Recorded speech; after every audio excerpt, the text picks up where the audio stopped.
Merci Seigneur. Prions ensemble. Merci Seigneur Jésus pour ta présence ce soir, Seigneur. Merci pour ce cœur à cœur encore avec toi, Seigneur. C'est tellement bon de te toucher, d'être près de toi, de sentir, Seigneur, la chaleur de tes étreintes. Merci que tu parles à nos cœurs ce soir. Merci pour ce que tu m'as révélé, oh Dieu. C'est bon, Seigneur, d'être dans ta présence puis d'être enseigné par toi, Seigneur. Que ça puisse encourager, Seigneur, autant que ça me bénit de le préparer, oh Dieu. Amen. Alléluia. Mon titre, ce serait « Discipline et priorité ». En début d'année, on entend tout le temps le mot « résolution », hein? C'est le mot le plus entendu en début d'année. J'ai lu une pensée qui disait « Il faut tenir nos résolutions parce qu'elles sont bonnes et non parce qu'elles sont prises ». Ça fait toute la différence, hein? Puis notre thème cette année, c'était une église authentique dans l'amour, l'espoir et la liberté. Puis quand je méditais sur mon thème, discipline et priorité, je me rendais compte que les trois thèmes, ça a rapport avec ça. Un, quand on prend des priorités, si on revient au premier mot, aimer, une église authentique dans l'amour, bien, quand on choisit nos priorités, c'est des choses qu'on aime, c'est des choses qui nous tiennent à cœur, nos priorités. C'est des valeurs, c'est des choses qui sont importantes dans notre vie. Ensuite, le deuxième thème, c'est l'Église authentique, espoir. Quand on prend des résolutions ou des priorités, ben c'est parce qu'on a un espoir envers quelque chose. On a un but qu'on veut atteindre, fait qu'on est rempli d'espoir. On s'établit une discipline. Puis le dernier, ben, c'est authentique dans la liberté. Comment est-ce qu'on se sent en paix quand on accomplit ce qu'on a envie d'accomplir? Hein? On est en paix, on est tranquille quand on met en exécution nos priorités. Fait que tout d'abord, je tiens à dire que même, des fois, le mot, ça peut paraître discipline. Il n'y a rien là, discipline. Mais quand on se met à y penser, là, c'est un mot qui requiert, au contraire, beaucoup de sacrifices puis d'efforts. Je sais que je l'ai déjà dit dans un autre partage, mais on entend souvent ça dire à une personne qui a réussi, qui a eu du succès. « Wow, il a de la chance, lui! » Ou quelqu'un qui va en voyage. Mais wow, il y a beaucoup de sacrifices derrière des succès. Hein? Quand on s'arrête à parler avec ces gens-là, on se rend compte que ce n'est pas en claquant des doigts qu'ils ont eu leur succès, mais il y a du travail et des sacrifices. Fait que ça doit être frustrant pour les gens qui se sont sacrifiés, qui ont sacrifié des choses pour atteindre des buts, de se faire dire « Oh, mais t'es chanceux, toi, t'es chanceux, tu sais. » Mais il y a des efforts qui ont été mis là-dedans, puis je pense que c'est important de ne pas les oublier. C'est plutôt une accumulation de sacrifices, c'est des gestes concrets à répétition. Ce sont au fil des jours que chaque petite action mène à un résultat, à un but. C'est ça la discipline, c'est ça que j'aimerais qu'on parle ce soir. Ça prend de la constance et de la discipline. J'ai lu d'autres pensées à propos de ça qui disaient, c'est quelqu'un qui avait écrit, je crois beaucoup en la chance et je constate que plus je travaille, plus la chance me sourit. Fait que dans le fond, c'est pas de la chance. Il y en a un autre qui disait, la chance existe, sans cela, comment expliquerait-on la réussite des autres? Le succès ne viendra jamais vous chercher, il faut vous lever et le trouver. Puis il y en avait une dernière qui disait, la réussite et l'accomplissement ne sont pas le fruit du hasard, mais la récompense d'actes posés au quotidien. Fait que mon but, dans le fond, ce soir, c'est de nous encourager à sonder nos cœurs puis à prendre conscience que ce qu'on devient résulte de nos gestes posés au quotidien. Hein, puis ça peut s'appliquer dans notre vie de tous les jours, mais dans notre vie spirituelle surtout aussi. Qu'est-ce que je désire ce soir? Il faut s'arrêter. Quelles sont mes aspirations profondes, mes priorités dans la vie ou dans mon ministère, dans mon église? C'est à quoi j'aspire? Qu'est-ce que je veux qui se produise dans ma vie? Qu'est-ce que j'ai envie d'accomplir, de mettre en œuvre pour le royaume de Dieu?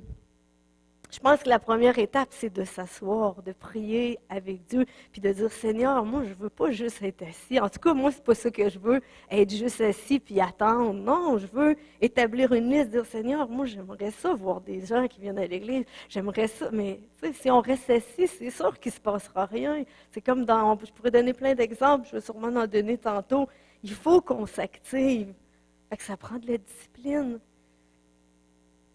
Même dans notre vie spirituelle, il me semble essentiel de s'arrêter, de méditer sur nos accomplissements futurs, passés, mais aussi de dire où je veux m'en aller. Bien là, il faut que j'agisse si je veux aller vers ce but-là. Tu sais, un exemple niaiseux, c'est quelqu'un qui va en voyage, il va s'asseoir, il va dire, bon, où est-ce qu'on a envie de visiter? Qu'est-ce qu'on a envie de visiter? Tu sais, il ne va pas faire clic, pic, OK, il est 3000 pièces, bon, ben c'est là qu'on va. Non, il va s'asseoir, il va dire, moi, j'ai un budget à respecter, je veux visiter telle place, de quoi j'ai besoin, mais il faut qu'il s'assoie, puis ça prend une discipline. Puis après ça, il faut qu'il fasse ses bagages, il faut qu'il aille chercher les billets, il faut qu'il paye. Tu sais, il y a toutes des étapes, puis c'est comme ça dans la vie de tous les jours, mais spirituellement, c'est la même chose. Si on veut avancer, il faut qu'on pose des gestes concrets. Je sais qu'on n'est pas tous fait pareil, mais en tout cas, moi, j'ai vraiment besoin de mettre des objectifs puis de tout faire pour me rendre à destination. Tu sais, on parle souvent de la guerre, tu sais, ils ne vont pas à la guerre comme ça, là, ils se préparent, fait que ça prend de la discipline, ils mettent leurs priorités, là, on veut attaquer de telle manière, bien, il faut qu'on s'arrête, puis c'est la même chose dans notre vie spirituelle, si on veut qu'il se passe des choses, il faut s'asseoir puis demander à Dieu de nous guider. Alléluia. Il ne faut pas juste réfléchir puis penser, mais à un moment donné, il faut agir, construire, mettre un pas devant l'autre, mettre une brique, une à la fois. Je suis rendue dans ma vie à un moment où je réalise plus que jamais que rien n'arrivera subitement et miraculeusement, que je dois m'activer chaque jour si je veux voir des changements. C'est dans cet état d'esprit-là que j'ai débuté mon année 2018. Discipline et constance, parce que je veux voir des résultats. Est-ce que c'est toujours facile d'appliquer la discipline? Non. Est-ce que ça demande des efforts? Beaucoup.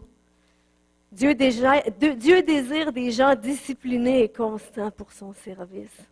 Non, on peut juste parler quand on s'implique, ça prend de la discipline, il faut arriver plus tôt, il faut pratiquer, il faut préparer, aller dans la présence de Dieu. Qu'est-ce que tu veux que j'apporte, Seigneur? Ça prend de la discipline. C'est ainsi, je crois, qu'on va pouvoir voir des choses merveilleuses s'accomplir dans nos vies, dans notre Église, dans nos familles, puis partout autour de nous. Tu sais, on a bien débuté l'année avec le jeûne et la prière de janvier, mais ça, c'est une bonne manière de prouver à Dieu notre discipline puis notre constance, parce que chacun avait décidé des choses pour lesquelles on voulait jeûner, puis il a fallu qu'on se discipline. Il semble qu'il y a des choses qui sont tellement bonnes quand tu décides que tu ne veux plus les manger. Hein? Ça prend de la discipline. Non, j'ai décidé de me discipliner pour toi, Seigneur. Puis, on est béni. Est-ce que c'est toujours facile? Non. Est-ce que ça va demander des efforts? Oui. Mais le résultat est tellement merveilleux. Pendant la semaine de jeûne et prière, il y avait une collègue à mon travail qui est venue me voir parce que je sais que je suis chrétienne. Puis, j'avais déjà dit que j'avais prié pour quelque chose, puis Dieu avait agi. Puis là, son fils, il avait quelque chose à l'œil. Puis là, il est venu me voir en sachant très bien que j'allais prier.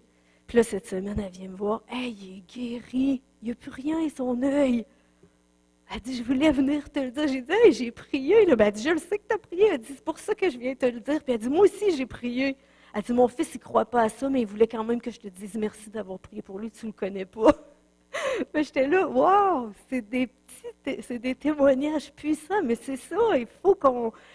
J'étais tellement bénie. Elle est venue me dire ça aujourd'hui en plus. Fait que c'est bénissant. Fait qu'à force de me discipliner, à afficher ma foi, à dire que je suis chrétienne, à dire s'ils savent que je prie, ben il y a des résultats parce qu'ils viennent se confier, je peux prier, puis Dieu agit. Amen. Tournons dans 2 Rois 5.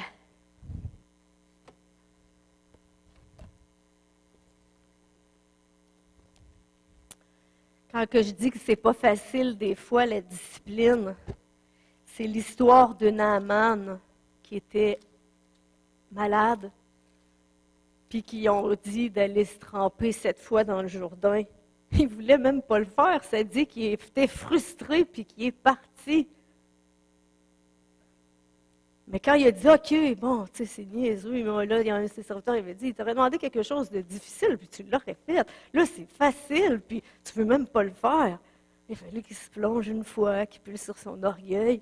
Mais il a été discipliné, il a écouté, il l'a fait 7 fois, puis il a été guéri. Tu sais, il aurait passé à côté de cette guérison-là en n'ayant pas une discipline.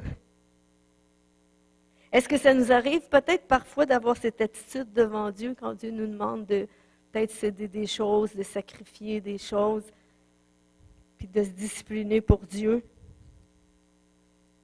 Dieu veut nous apprendre au travers la prière, la discipline et la constance, puis avoir foi en lui. Parce que je pense que quand on est discipliné, c'est parce qu'on a la foi en un résultat quelconque. Fait que un ne va pas sans l'autre. La foi, c'est avoir la foi que nos petits gestes répétés ou nos prières continues auront des résultats puis des réponses. Moi, j'y crois. Naaman l'a fait finalement, puis il a été purifié, ça nous dit, entièrement. Un autre exemple, c'est dans Josué 6. Quel bel exemple de constance et de discipline, hein? Quand ils ont fait le tour du mur de Jéricho, puis tu sais, c'était des recommandations précises. Il y avait des journées, il ne fallait pas qu'ils parlent, il fallait qu'ils fassent juste tourner autour.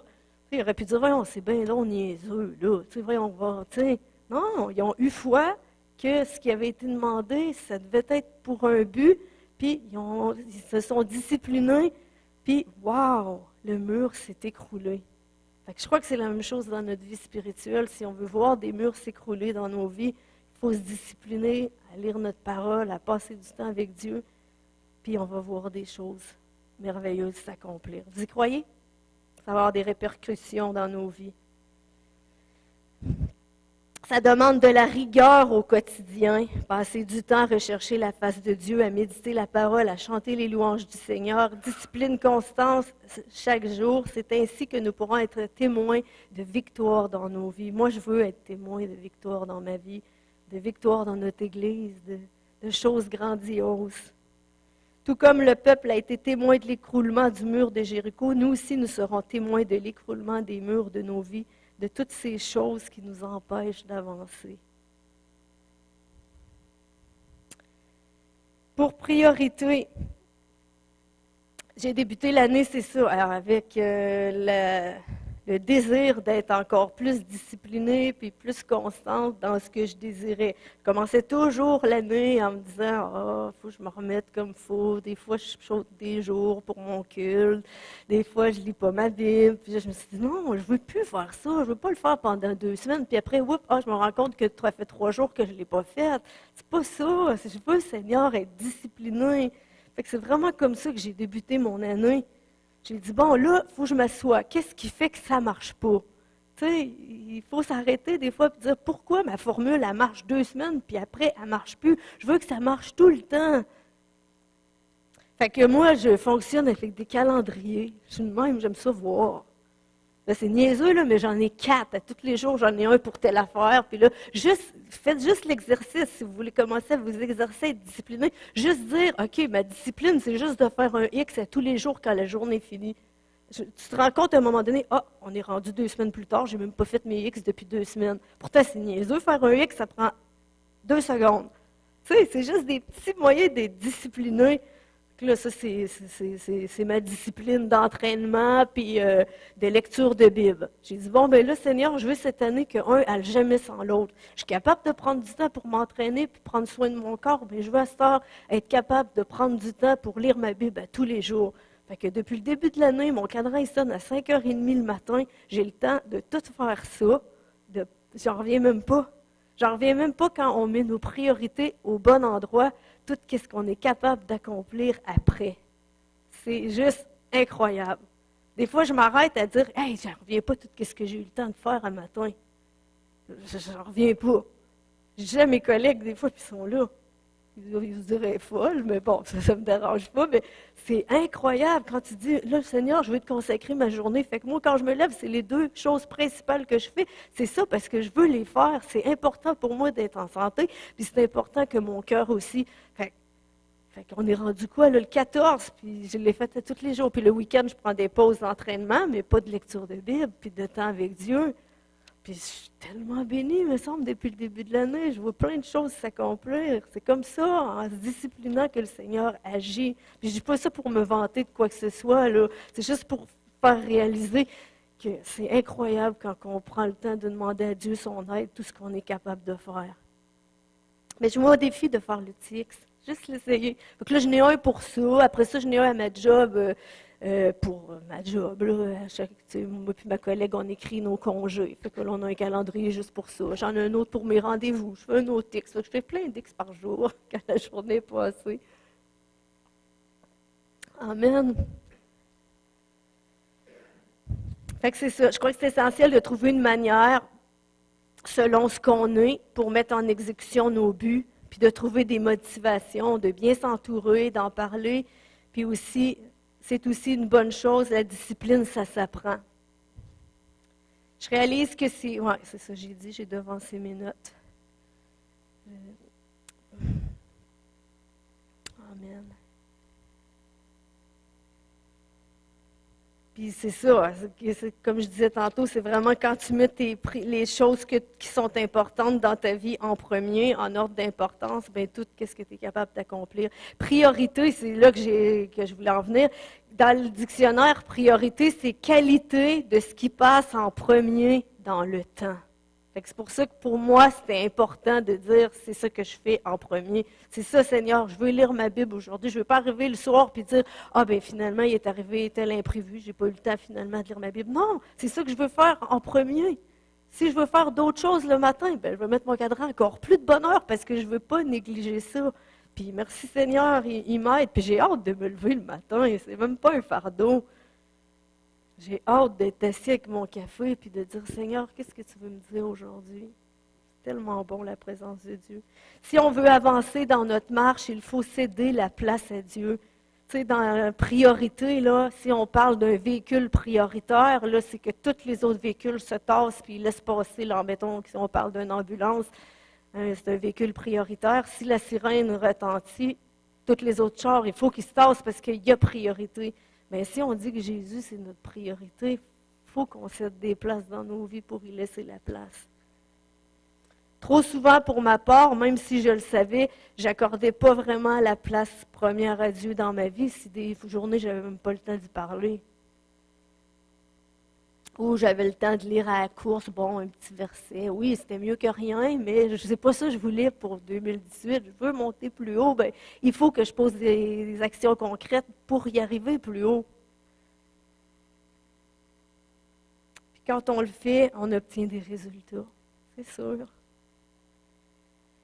Amen. Là, on a des projets, on a plein de projets. Quand tu t'approches de Dieu, tu as plein de projets à cœur, puis je sais qu'il va nous aider à les accomplir, puis qu'on va voir des résultats dans nos églises. Amen. Ensuite, je trouvais bon l'exemple aussi dans Exode. Comme que je disais tantôt, que la foi est vraiment directement liée avec la discipline. C'est dans Exode 16, quand Dieu avait dit au peuple qu'à tous les jours, il pouvait ramasser de la manne. Il fallait qu'ils croient, puis qu'ils espèrent que demain, il y en aurait aussi. Mais Dieu leur avait dit de ramasser pour une journée. Puis ça nous dit qu'il y en a qui ont essayé d'en ramasser pour 2 jours, mais qui n'étaient plus bonnes. Puis je voyais tellement là-dedans que c'est tellement un lien avec notre relation avec Dieu. Tu ne peux pas dire, ah, OK, cette semaine, j'ai une semaine de fou, je vais lire ma Bible pendant 3 heures, fait que je vais être correct pour toute la semaine. Fais-tu ça? Non! Fait que c'est pareil. Fait que je trouve tellement que c'est un bel exemple. C'est Dieu, il veut qu'on s'approche de lui à tous les jours. Il veut nous nourrir à tous les jours. Fait que je trouvais que c'est un bel exemple de rigueur, de discipline. Il fallait qu'il se discipline, sinon il n'y en avait pas de bouffe. Fait qu'il n'y avait pas le choix. Fait que si on veut que Dieu nous parle, ben, il faut s'approcher de lui à tous les jours.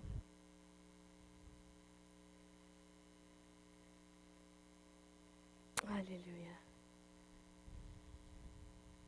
Discipline est réelle, et comme je disais tantôt, est reliée directement à la foi. Ce qui nous pousse à agir avec discipline dans ce qu'on s'est mis comme résolution, c'est la foi en un objectif final. Hein? comme dans l'arche de Noé. Noé aussi a fait preuve de beaucoup de discipline, de constance. Ça ne s'est pas construit en une semaine, là, l'arche. Il a fallu qu'il... Ça devait peut-être des journées, ça ne tentait pas, mais il a fallu qu'il soit rempli de discipline, puis qu'il s'assoie. Ça nous le dit que Dieu, il a tout dit, les dimensions, puis tout ça. Tu sais, il y avait un plan, il y avait... ça, c'est de la discipline en action. Ce fut pas facile, mais il avait la foi, puis il croyait en son Dieu, que l'arche avait un but, puis on le sait tous l'histoire, qu'ils ont été sauvés. La discipline, est-ce que vous croyez ça, que ça plaît à Dieu? En terminant, j'aimerais faire, il y en a sûrement qui l'ont déjà vu, mais c'est pas grave, ceux qui ne l'ont pas vu, puis c'est le fun du visuel. C'est un exemple de bien établir nos priorités. C'est là que... Fun, le chariot qui roule. Merci, Christian. Bon, il y en a sûrement qui savent où je vais en venir. Ça, c'est mes priorités. Il y en a beaucoup, hein? J'ai-tu ma feuille? Attendez.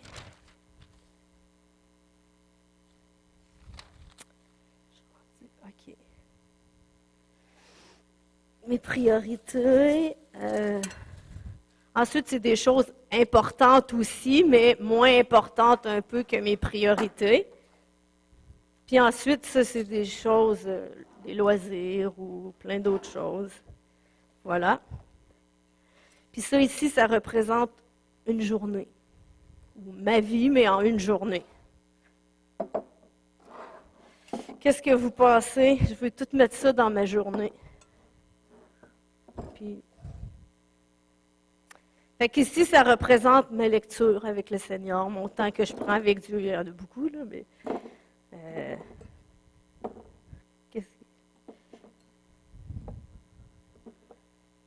c'est ça que je veux en premier. Je mets ça en premier parce que c'est ça mes priorités. Je veux accomplir ça. J'avais écrit, bon, pour ma part, ma famille, ma passion, c'est prendre soin de ma santé, mon temps avec Dieu. Bon, ça, c'est les choses vraiment importantes, c'est ça que je veux faire. Ensuite, des choses encore importantes. Est-ce qu'il y a de la place dans mon plat, vous pensez? Il est pas mal plein, hein?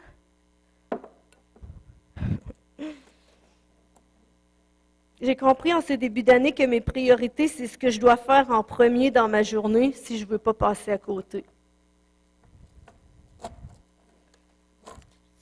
J'ai manqué des notes. Les pierres sont les autres éléments un peu moins importants dans ma vie, comme ma voiture, mon travail, nettoyer ma maison. Qu'est-ce? Hein? Brosser mes dents.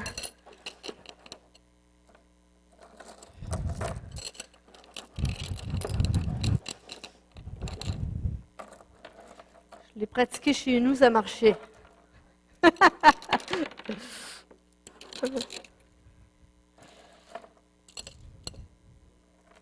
Ouais.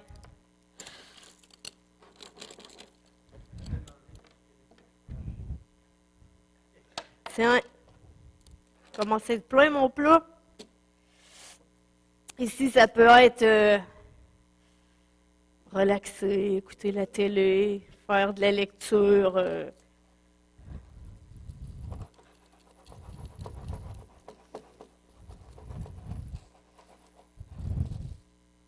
Je respire fort, hein?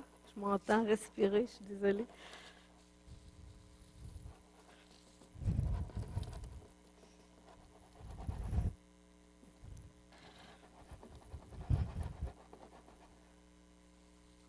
Hein?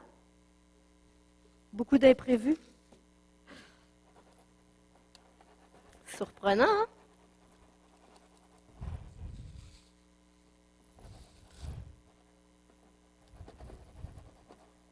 Fait que ça, moi, je vois, c'est comme, ben là, finalement, j'ai tout fait mes priorités. Ah, j'ai même eu le temps le matin de faire ma vaisselle. J'ai eu le temps de faire 2 brassées de lavage. Pourtant, ma journée, j'ai quand même fait beaucoup de choses. Et voilà. Ça demande des sacrifices. OK, comme je vous disais tantôt, pour ma part, c'est de me lever de bonne heure. Puis là, est-ce que vous pensez qu'il est plein? Encore? Celle-là, je ne l'ai pas essayé parce que ça ne me tentait pas d'être obligé de... Ah, il n'y a rien qui renverse.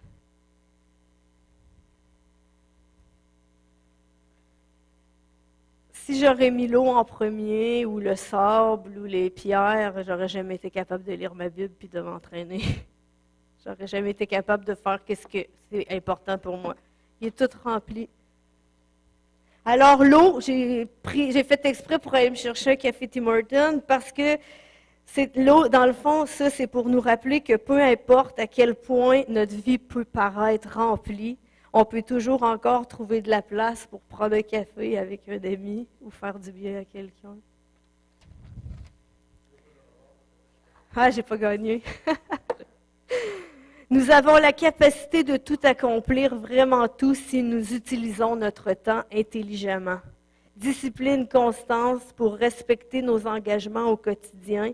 Puis si on demande à Dieu son aide, ben on va être capable d'accomplir plein de choses.